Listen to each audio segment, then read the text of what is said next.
Welcome back, everybody. This is the Everyday Professor. It's been a while since I've uploaded a video, but I've got this recording I did in June of 2021 with the brilliant Professor Naeem Inayatullah. Over the summer, I had to fly to Canada, and here's some pictures of that trip.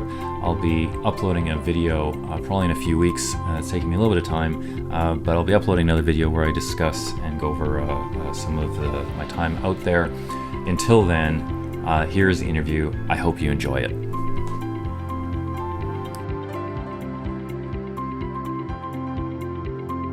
All right, so welcome, Naeem. I'm delighted that you're here with us, and today we're going to discuss this project. I know you've sent me a couple of drafts of it. It's a forthcoming book, Pedagogy as Encounter, and I've got a bunch of questions which I've written up so that kind of structure our discussion. But I think maybe before we get to that, do you want to just tell us a little bit about the origins of this project and this book?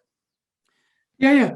I was on sabbatical a couple of years back, and I did a lot of work on labor theory of value, took notes extensively, and I also planned to write this book on my experiences as a teacher in the last 35 years. And it was getting late into the sabbatical, and my wife said, are you still working? Are you still going to do that pedagogy book? I said, this was March, and my sabbatical would stop in August, and late August, and I said, "Yeah, I still plan to do that book." But if I start now, it'll take over my life, so I'm not going to start it until the last minute. So it got to August 1st, and she said, "You still haven't started that project?" And I said, "I'm starting it any day now." I sat down August 15th, and 3 weeks later, I had a draft. And because it did completely consume my life when I started doing it. I'd taken notes about what kinds of different excerpts I was going to use, because it's autobiographical, most of it. I mean, it's 48,000 words, and about 40,000 of them are autobiographical experiences. And so writing it just flew by, and then it was a matter of editing. And it went through 3 or 4 edits. And unlike other things that I've sent to friends, I always send, all of us have colleagues that we send our work to. This one, actually, I received lots and lots of comments from lots and lots of people.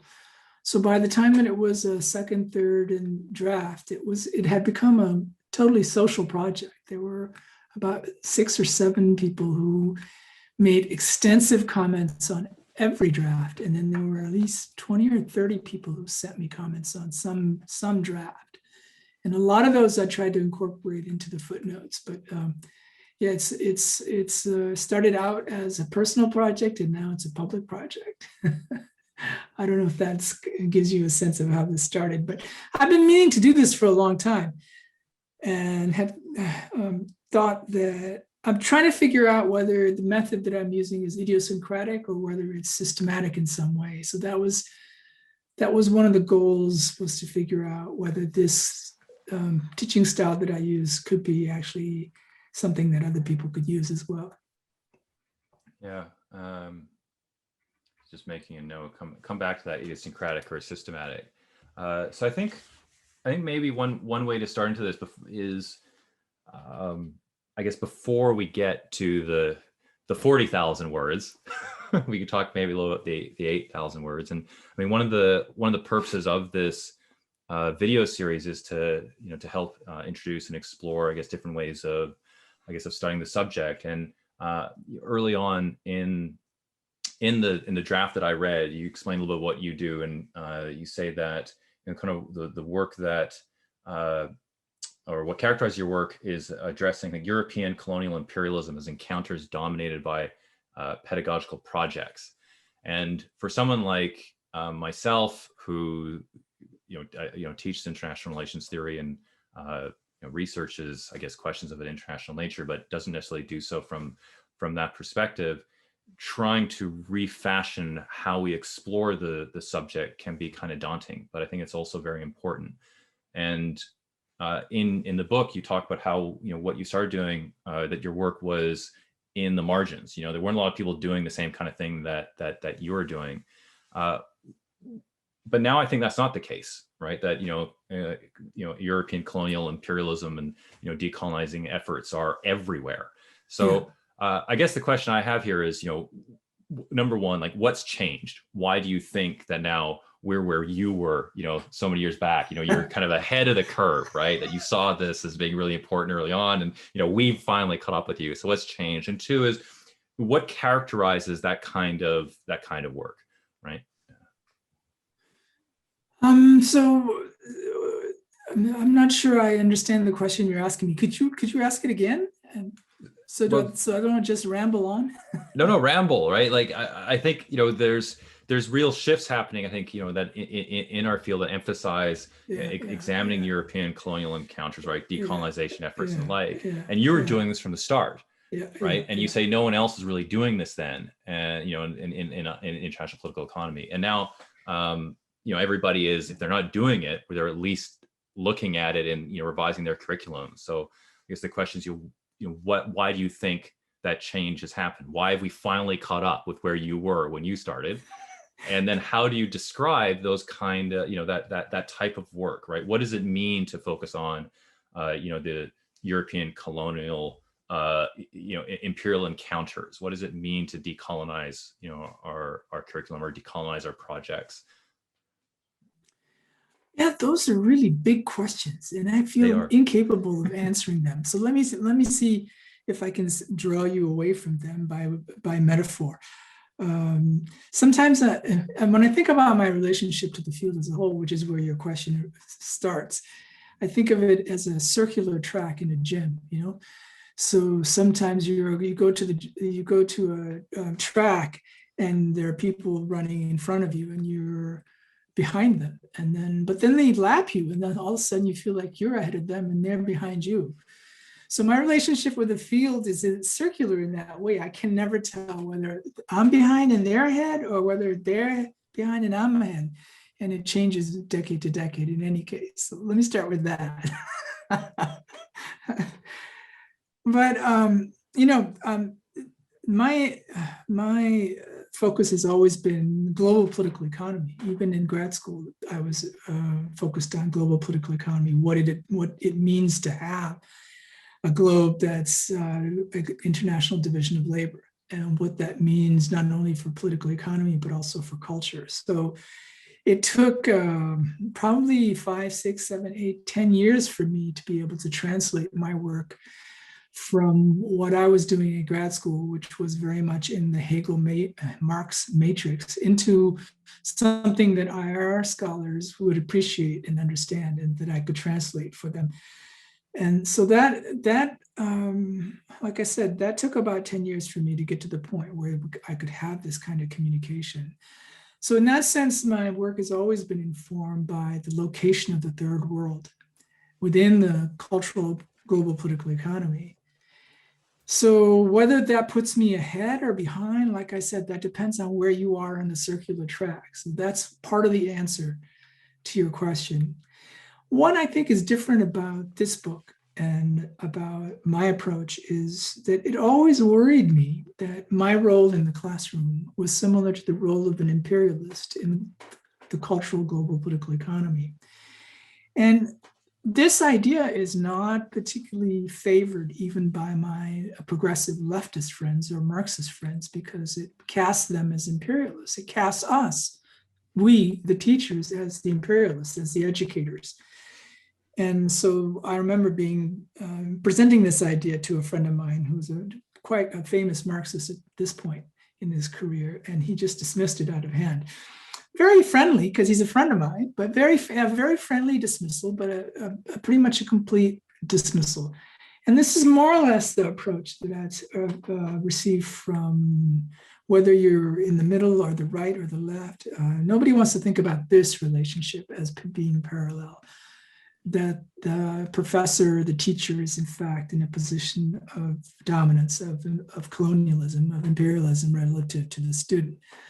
So I've never been able to shake that idea.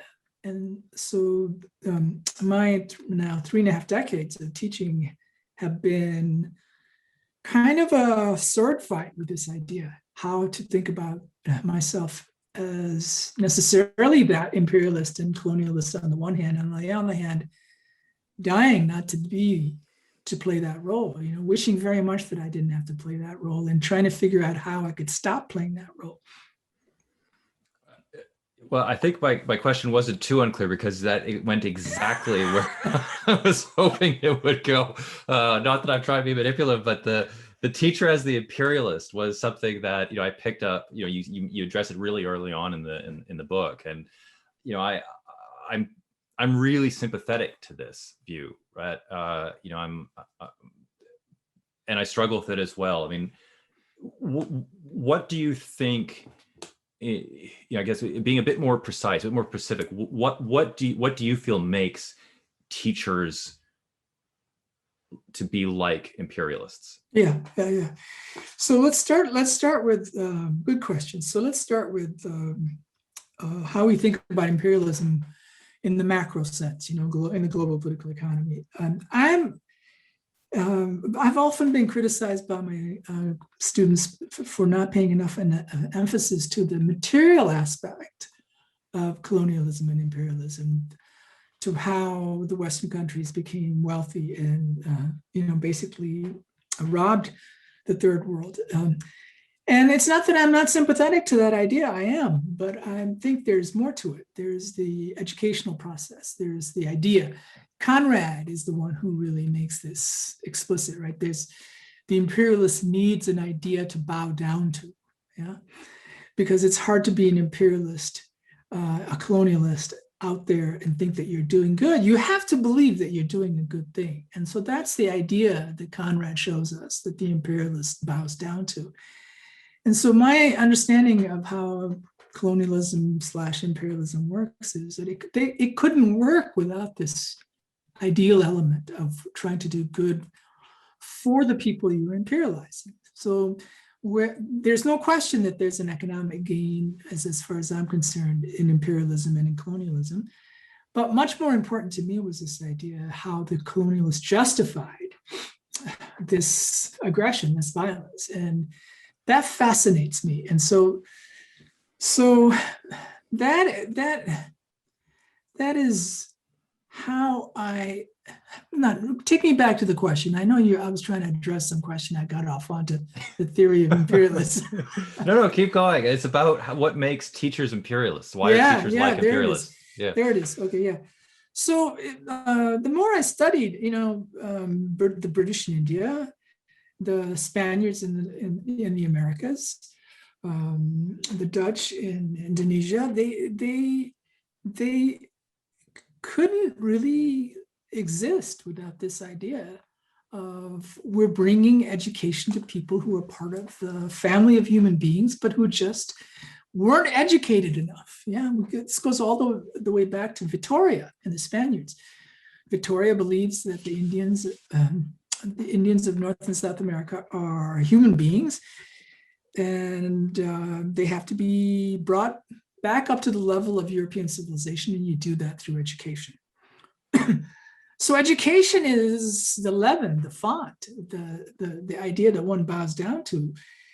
And so my experience of being put in a classroom, of starting out in a classroom in front of 125, 30 students, they buy into the idea that I have knowledge they do not have. And I act like somebody who has something that my students do not have.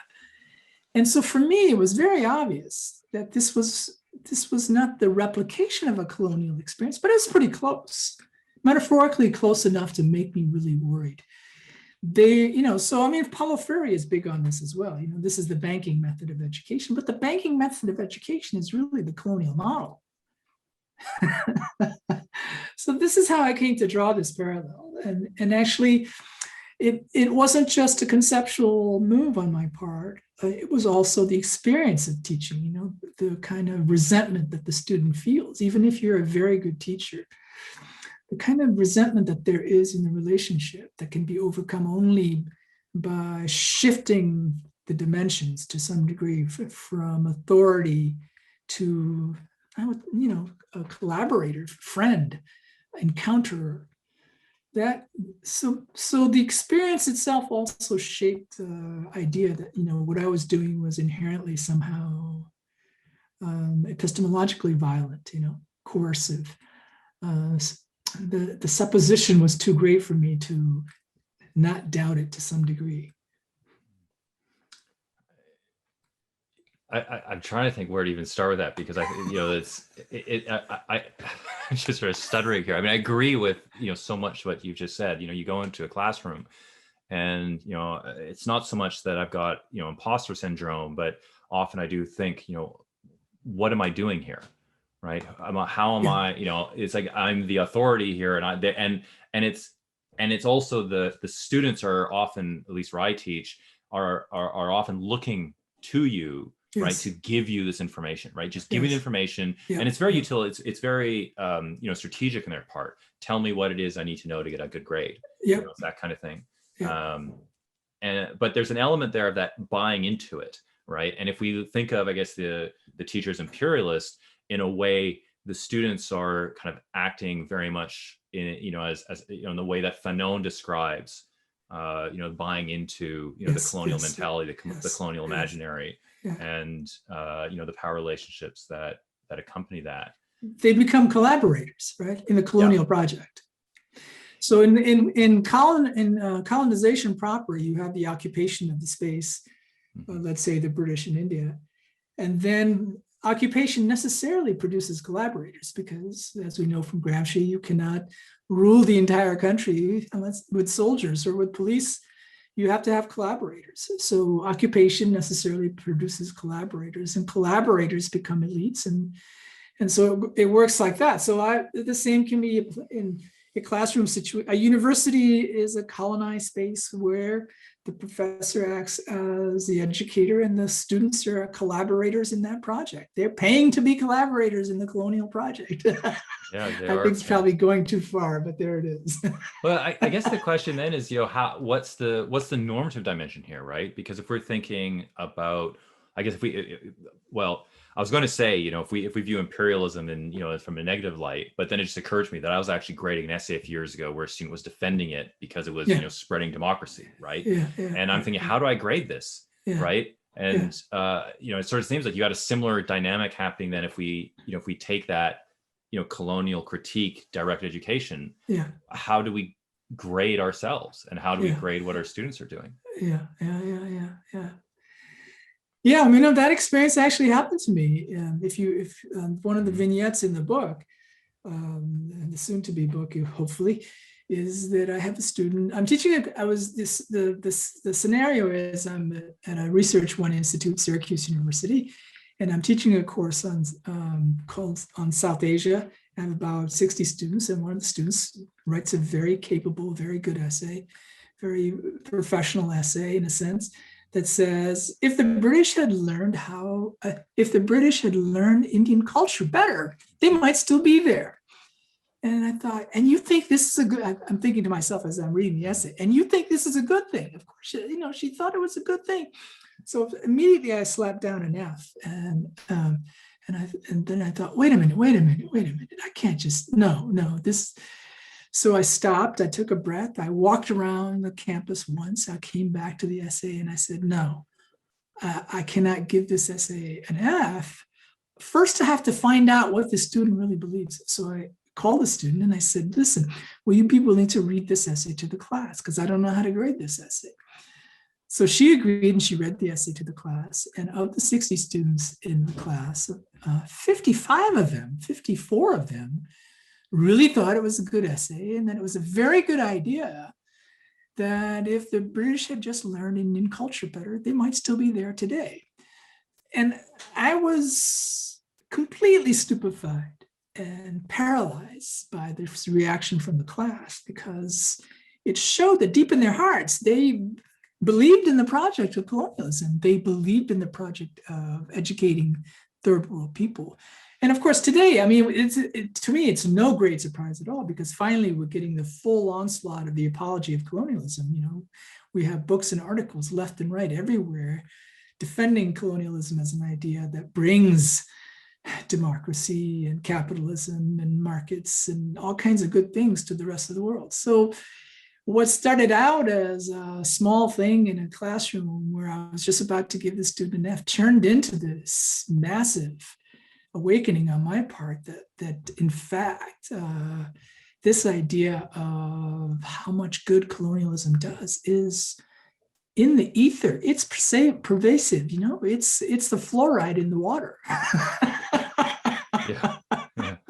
I remember reading that anecdote in the draft, and I don't have that kind of flexibility where I teach, in regards to how we grade, like you do. But I've had similar situations where students would be saying things, not just the essay I mentioned, but actually in discussion, where they're coming up with stuff which is just to me it sounds incredibly offensive. I've had cases of minority students in the room who are having to listen to it's usually white guys, but it's not always the case, who are saying stuff that's really offensive to these minorities, and the people saying it are completely clueless that what they're saying is so offensive. And I sort of view these as I guess potentially teachable moments, but I'm not really sure how to address them.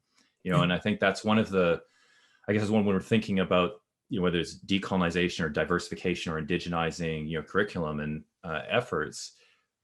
In a way, it feels like I'm I guess what I'm trying to say, I'm not always sure what the lesson is here, because if the students here really believe this stuff, and if we accept that there is this colonial dimension in the classroom, then how do I fit within that? Who am I now to say, well, actually the colonial dimension is completely wrong here, but guess what? We're going to duplicate it in our interactions. Yes. Yeah. I mean, this is the big question. At least in I teach here at the college, and this is one of the big questions that divides the classroom, but it also divides the faculty. How do we respond to this colonial element within the environment of academia and in the classroom? My approach to this is somewhat controversial, and that is that everybody ought to be free to say anything that they want to say. And so I really encourage students to lay out their assumptions that might be sexist, that might be racist, that might be colonial, that might be anything.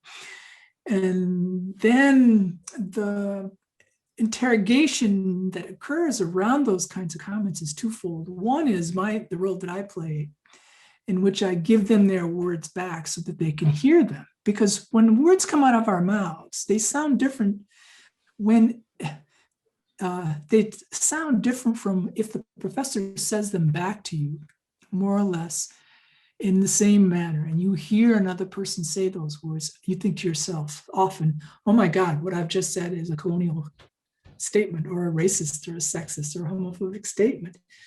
So that's one part of what I do, is just play back the sounds, the words, the sentences the student says.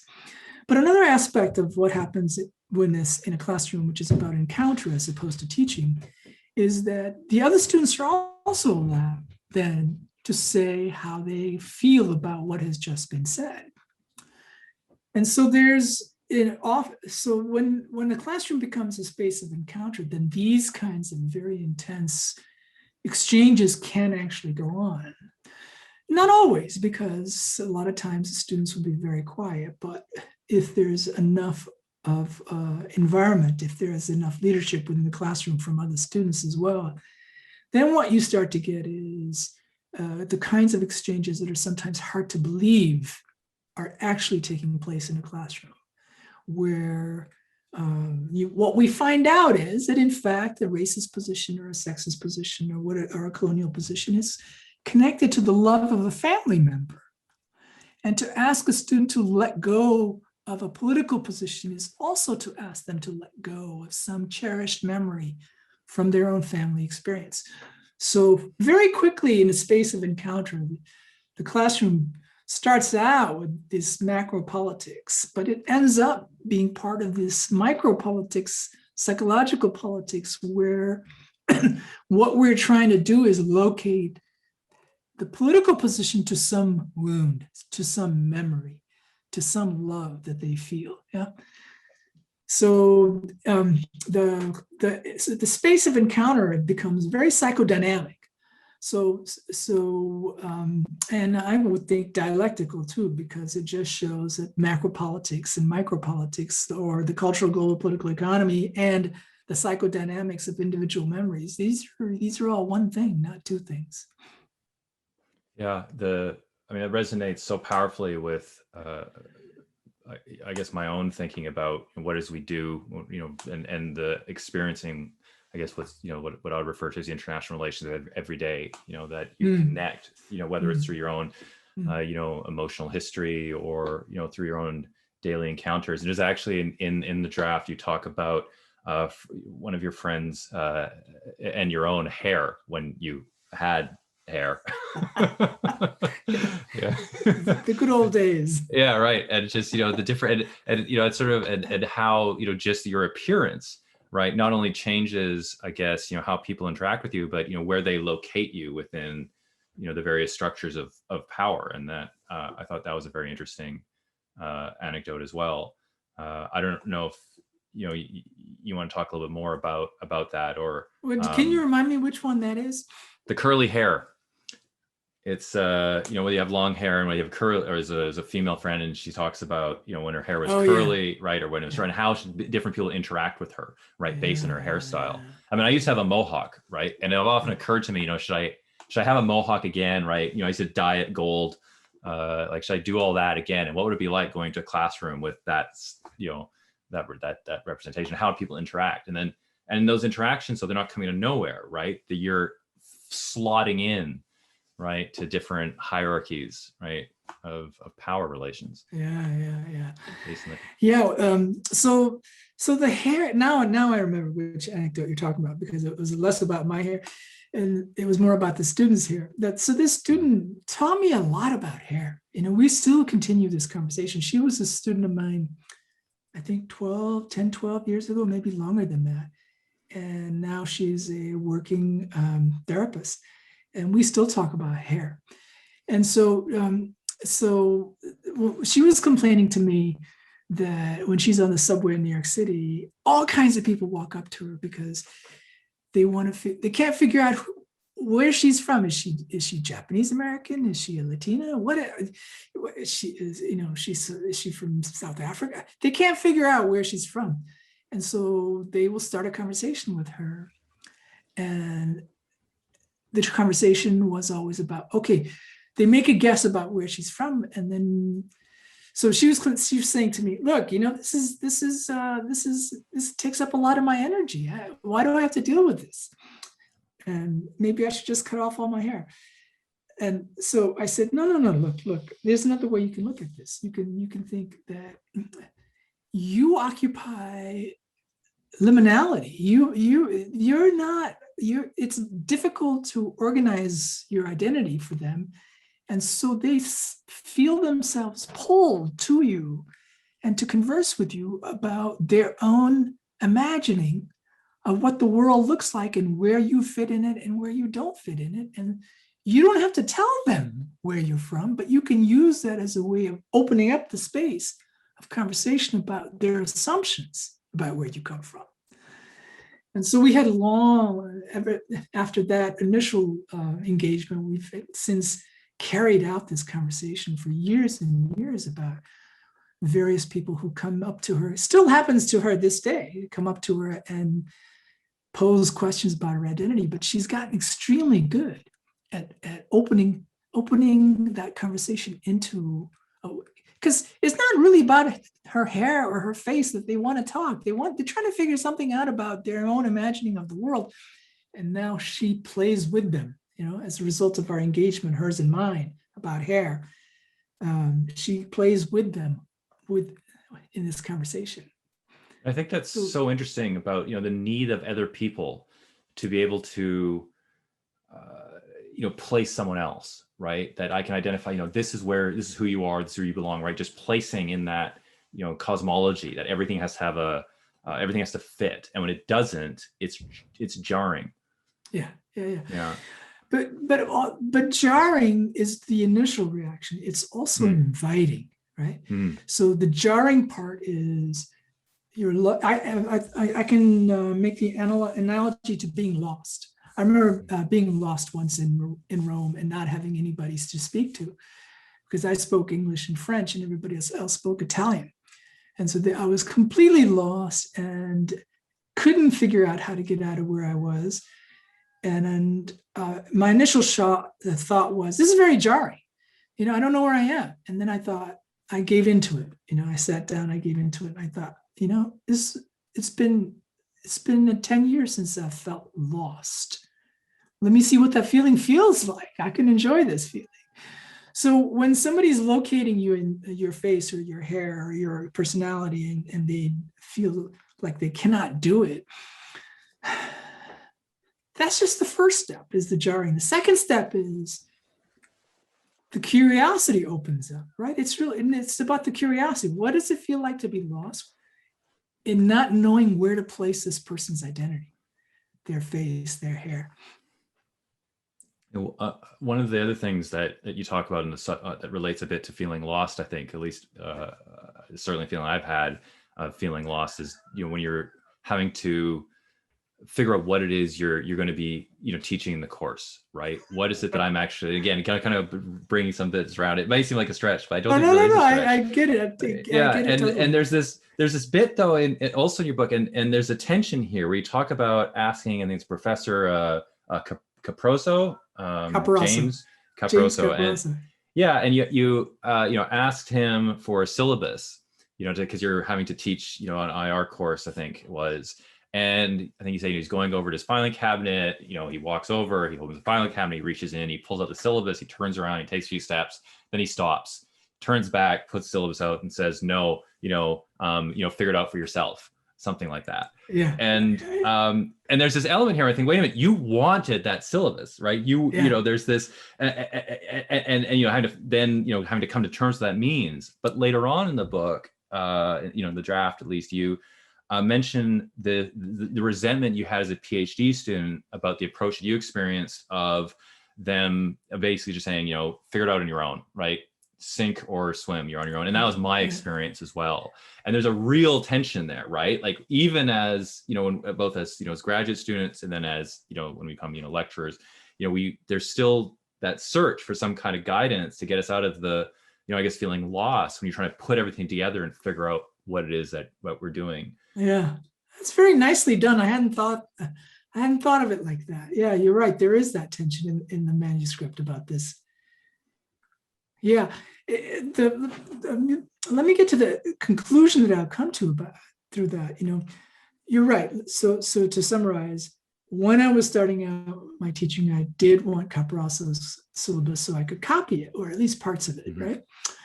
And then when I was a young assistant professor, I felt, as you said, real resentment about the fact that there was nobody guiding me. I had no mentors, and all my mentors were from graduate school. And now I was on my own at this research institute. But now when I look back at it and I think to myself, okay, actually, the sink or swim idea is pretty good, because the worst thing that can happen to us is that a person who believes, a mentor who believes they can shape how we do research or how we do teaching, would be a terrible thing in retrospect.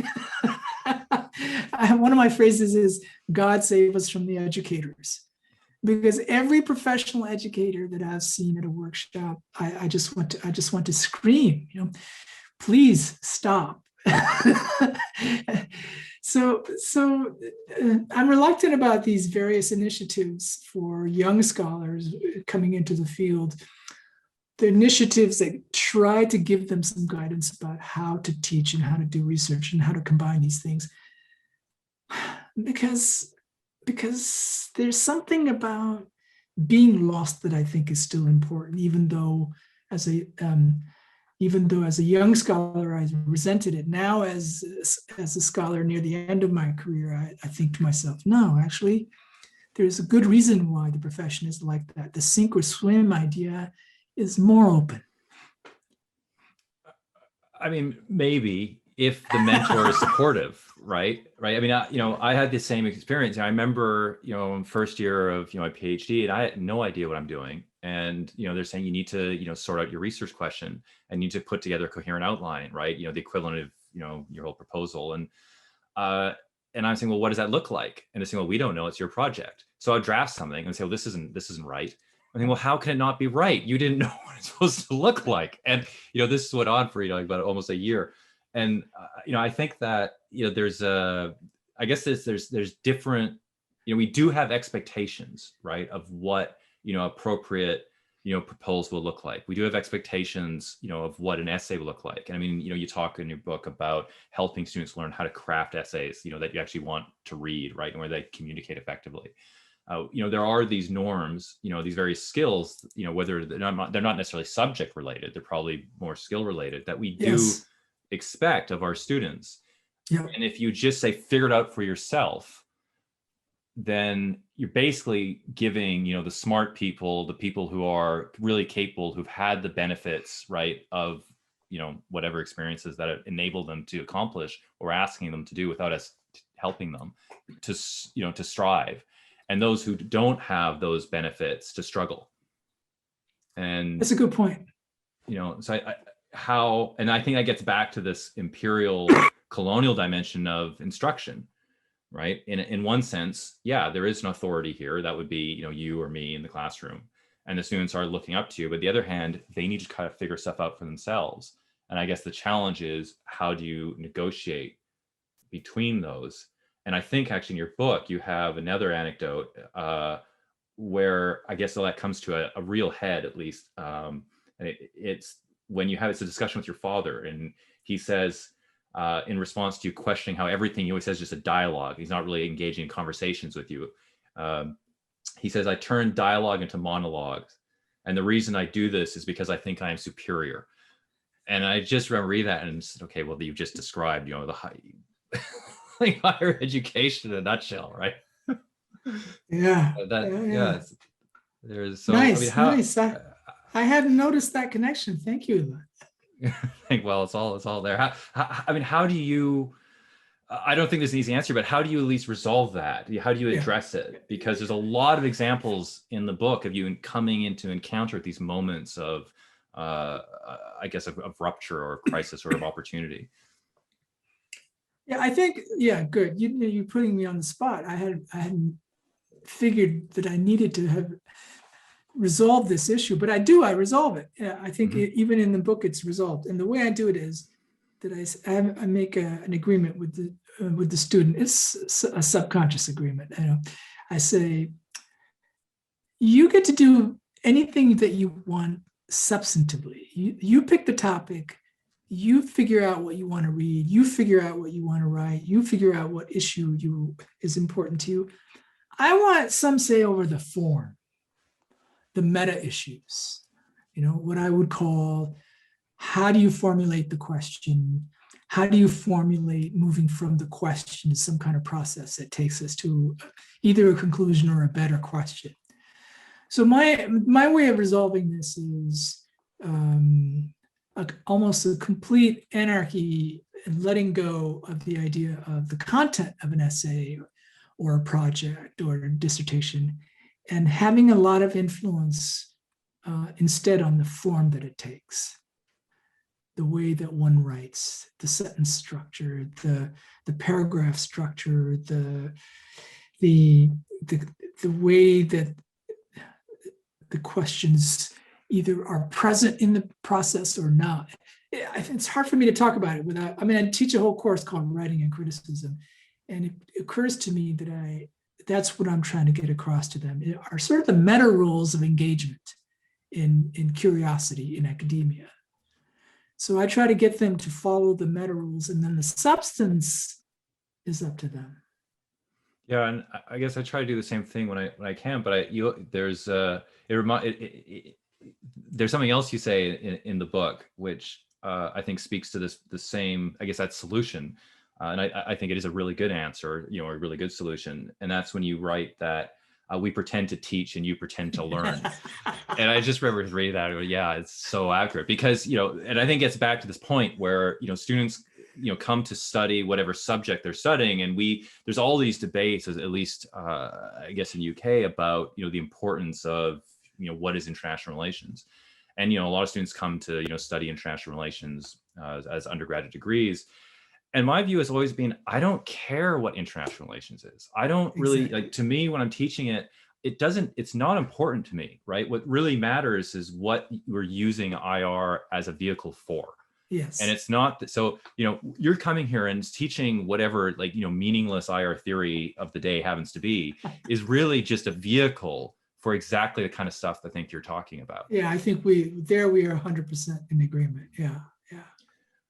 On that note, we've decided that IR theories are meaningless, and we'll end there. But that's probably not a good place to stop. There's something else that you talk about. Your experience of teaching in Brazil, and something that we mentioned a bit before we started recording about the engagements you have with your students, and just how. I mean, I just can't believe some of the engagements that you've had with students.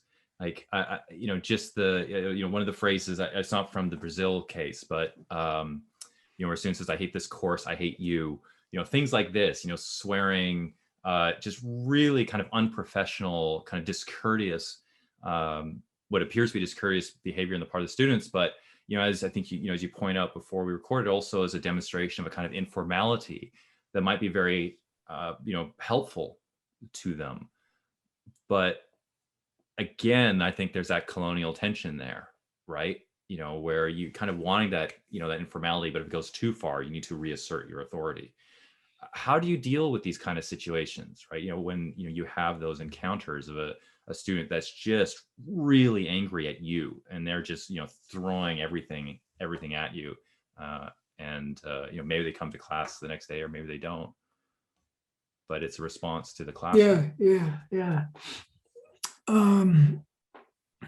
I guess the first question is, why are they so angry with me, right? So, and then the second question, which I'll ask you to remind me because I'll forget, is what I do about it. So the conclusion I've come to about why they're angry with me goes back to the quip. We pretend to teach, we teachers pretend to teach, you students pretend to learn. Well, if you break that contract, and if I say, look, I'm not going to teach, yeah, period. We'll read things together, we'll talk, we'll discuss, but I'm not going to teach. That breaks the contract, and so then they don't know what to do, the students, because the engagement is implicit. We pretend to teach, you pretend to learn. And so they give us back what we expect, right? Okay, so if I stop teaching and suddenly they don't know what to do, they're going to be, some of them are going to be extremely angry with me because this is more than one student. 3 weeks into the course, a student will come into my office and say, I'm waiting for you to start teaching. This still happened to me just this semester. The student said to me, listen, I've been sitting in your course for a long time. When am I going to start to learn something? When are you going to start teaching something? And I just laugh. It used to set me off a little bit, but now I just laugh. I think, look, I'm doing something that you don't recognize, So they not only get upset, but they have, in a sense, a right to be upset because they're paying customers. Well, you don't use that term. Yeah. They see themselves as paying customers, and I'm supposed to fulfill some obligation about what it means to teach. And so part of the answer is that since I'm not engaged in what they understand as teaching, and I myself don't even call it teaching, then they're upset that they're put into a situation where they don't know what to do. And sometimes that means incredible anger on their part. So this is why they get angry. Some of them enjoy it a lot too, but it takes a while, sometimes a second course, even a third course, before they can enjoy something like this. Now, what I do about it is that, I mean, initially when these things happen to me, when students will tell me they hated me or that they hated my course or both, I took it personally. I mean, who wouldn't? Yeah. But then after a while, after it started happening more than once, I thought, okay, so this is a structure. You know, this is a process that's embedded in a structure. So what's the process? What's the structure here? And that's helped me a lot later in my career when I got into psychoanalytic understanding of the teaching process. And the concept that really helped me the most was transference, right? It's not me. That was my answer. Look, they're yelling at me, or they're crying with me, or they're showering me with praises, but it's not about me. It's about their projection to a parent object. Yeah, I'm a parent object so they can have a new relationship with a new kind of parent. And I have to understand that whatever it is they're sending my way, whatever emotion they're sending my way, is not about me. And once I came to that recognition, then the responsibility became much greater. It's much easier to fulfill the we'll pretend to teach, you'll pretend to learn. It's much harder to suddenly be in a position where students are throwing things at you and you think to yourself, oh my God, they're projecting. I'm a screen and they're projecting all kinds of things, not just anger, sadness, but also a range of other emotions, including one of them is praise, right? You're the greatest teacher I've ever had. No, don't take that personally. This is a projection. So once I understood these things to be projections, then I had the next question to answer, which is, what am I going to do with these projections? And that is when it gets into very tricky terrain, because we are not trained psychoanalysts. And yet these projections are happening to us. And so I think there are only two choices here. Either you ignore those projections, which is what I think 99% of my colleagues do, or you take those projections and you think to yourself, how can I use this projection as a way of getting the student to be more upfront about their own project? Yeah, that would be. So that's the course I've taken, and it has gotten me into quite a bit of trouble with my colleagues. Some trouble with my students and a lot of trouble with my colleagues who feel like their own teaching methods are being undermined by this process that I'm engaged in. You know, I think that, I mean, I would hope that, you know, all of our colleagues, you know, just are able to respect, number one, you know, that we all do different things in the classroom, and to also respect our students' intelligence to be able to kind of navigate those differences. And I think if anything, you know, I guess the people who I feel, I guess, the most concerned for in those situations, it's not going to be the colleague who's pissed because, you know, we're saying, don't do it that way, right? I want you to do it this other way. And it happens to be that you're telling them not to do exactly what your colleague wants them to do. It's rather the student then ends up in a situation where they're trying to figure out which one's right. And, Yes. and you know, I think that for me, that's, you know, it sort of reinforces, I guess, it's almost the utilitarian element in education, or maybe more the strategic element from, I guess, that students often have to figure out, which is, you know, what is it that this teacher wants me to do? Yes. And when you're giving them a lot of freedom, you know, in a way you're on, you know, kind of exploding that. And, you know, I do feel for students when, you know, for the first time they're in that situation and they're having to suddenly think for themselves in a way that they've never really had to before. Yes. Yeah. So there are two issues here. One is multiple authorities. From a student's point of view, what do I do with multiple authorities? I often teach in a setting in which there are two or more professors in the classroom at the same time. So that's the enjoyment of that particular situation, is the students are constantly confronted by, what do I do with multiple authorities? But I think that's actually a good thing for them to not know which authority to pick. And then the other issue is, okay, so I can't fit. Here's what it means to be a student normally. What it means to be a student is to figure out what your professor wants and give that professor what that professor wants. That's the actual contract, right? The agreement is, listen, I'm going to implicitly tell you what I want. You're going to be able to pick those.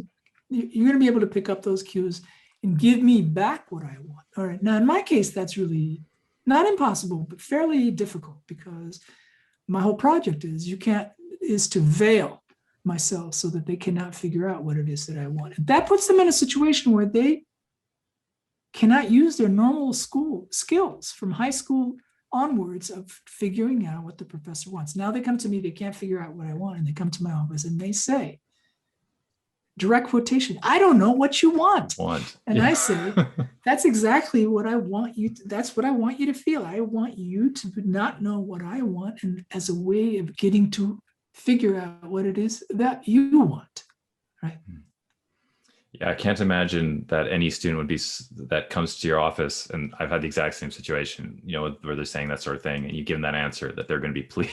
It's just like reinforce the frustration. No. But you said something else there that I think is really interesting, and I've got a couple more questions that we'll probably wrap up. But so you just said, I think it's a good thing for students not to know which authority to pick, and I want to just focus back on this. I think it's a good thing, right? It's the authority, educator speaking up, saying, no, actually, I still know something that you don't, and you need to learn that. And there's I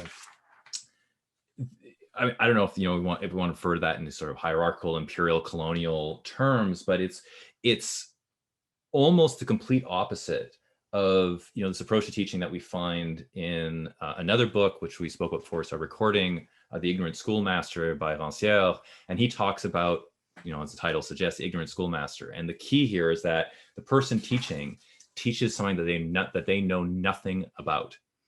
And somehow that then, through the course of that book, identifies a different way in which, students are able to kind of free themselves by various forms of self-education and learning their intelligence in the process.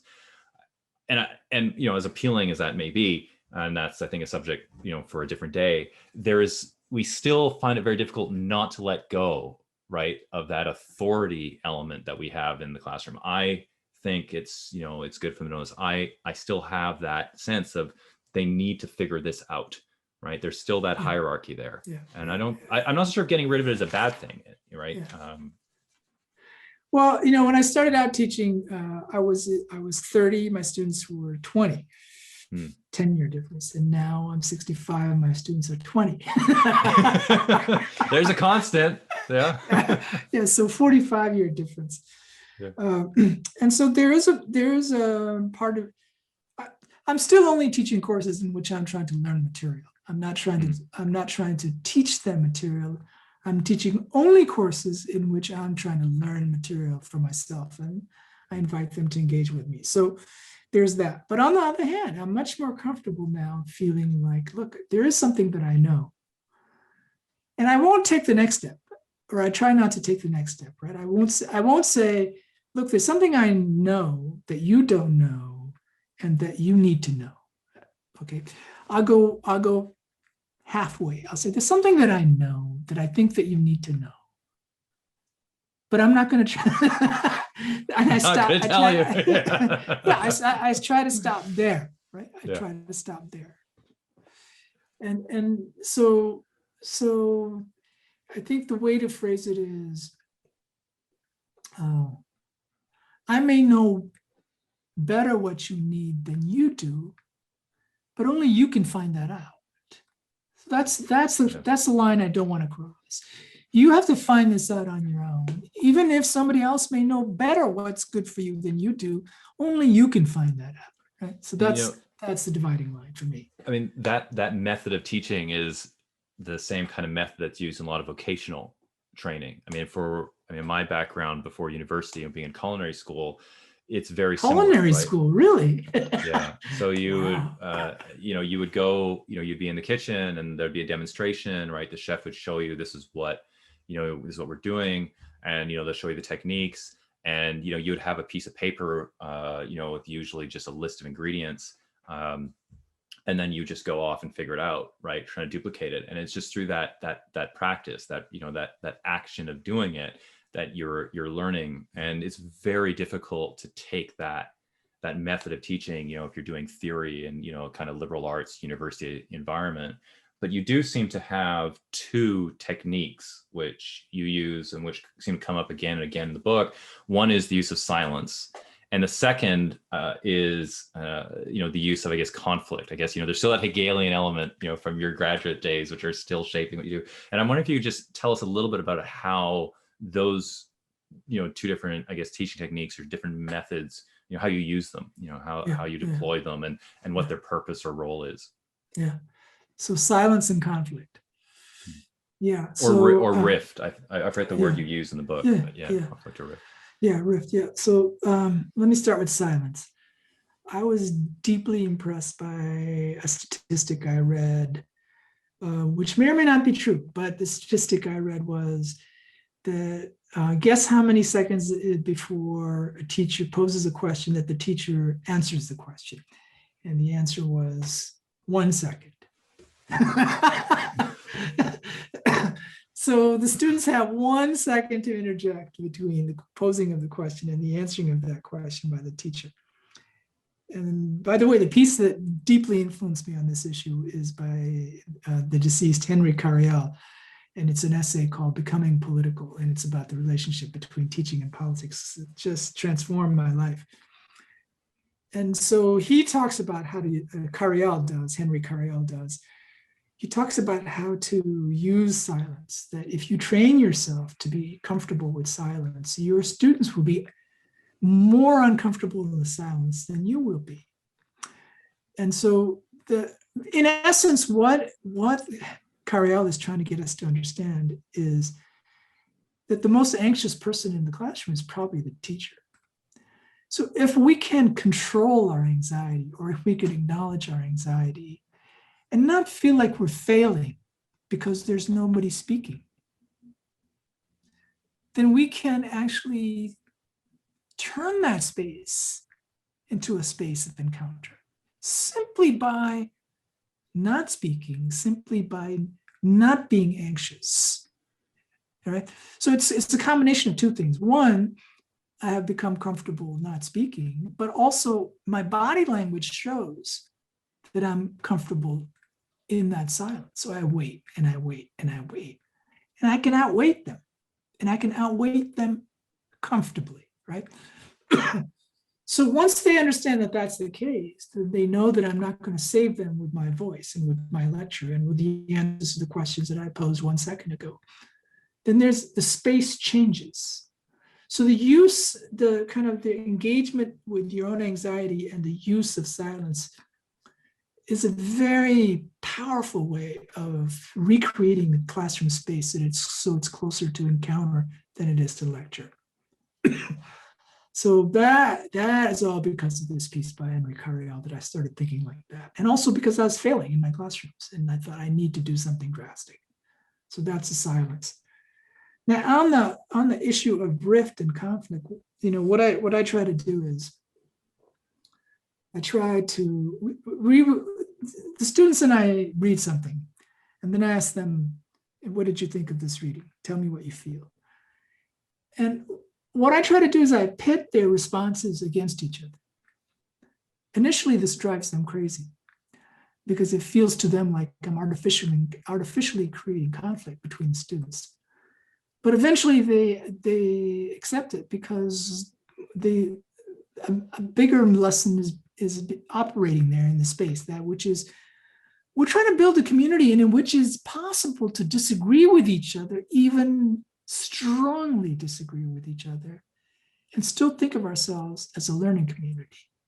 And the only way we can do that is if the comments that we share with each other are not vague and abstract and full of pronouns, but no, we name each other. We agree to strongly disagree with each other.